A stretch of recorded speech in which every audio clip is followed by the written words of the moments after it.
We stand with Ukraine. I've had meetings with President Zelenskyy on multiple occasions, including, of course, in Kyiv, in Ukraine, where I travelled very early on in my Prime Ministership. And this year, we've seen that land war in Europe go on for 3 years.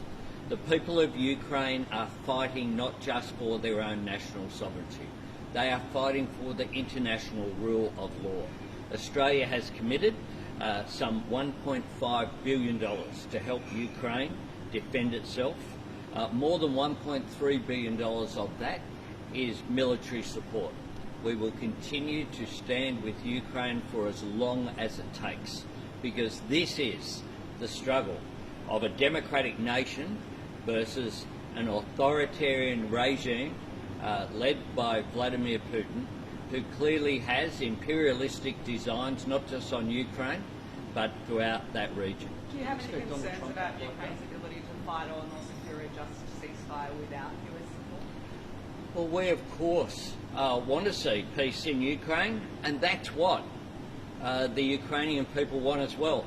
But I tell you how you get peace in Ukraine really quickly, which is to Russia stopping its illegal and immoral invasion, and Russia stopping the attacks on civilians, on civil infrastructure, engaging in this act of aggression that they have engaged in now for 3 years, and of course in the past, in the very recent past as well, the attack that they had on Crimea.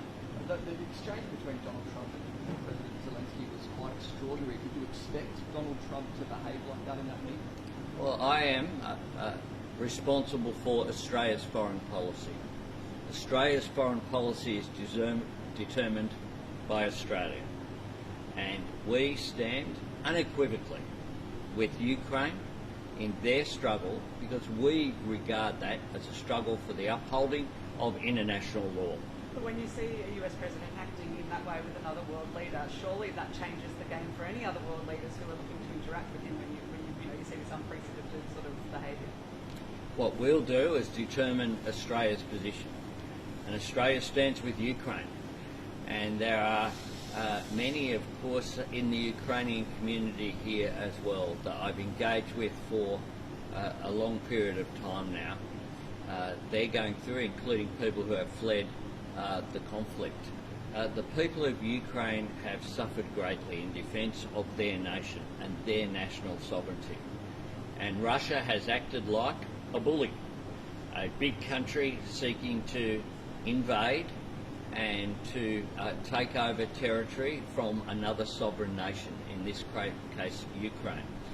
And like the rest of overwhelmingly countries around the world, we have stood with Ukraine, and we will continue to do so. You mentioned that term bully. Like, from my perspective, watching that interaction, J.D. Vance and Donald Trump felt like they were almost bullying or pressuring Zelenskyy. As the leader of the country, you see that interaction. Does it change the way that you might go about interacting with the President of the US? What we will do is always stand up for Australia's national interest, and Australia has an interest in the international rule of law being upheld, and that is what the people of Ukraine are fighting for. Thanks very much.